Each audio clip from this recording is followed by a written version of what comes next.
Welcome to MiConvert. In this tutorial, I will show you how to convert DWG files to STP format, completely free and online.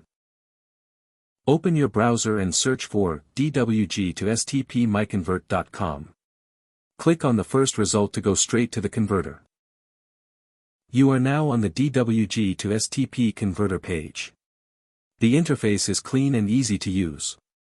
Let's upload a file. Click the Choose File button.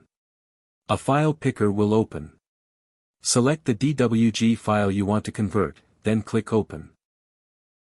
Your file is loaded and ready. You can see the file name, size, and destination format. Click Convert now to start the conversion. The conversion is in progress. You can see the progress bar moving. This usually takes just a few seconds. Done.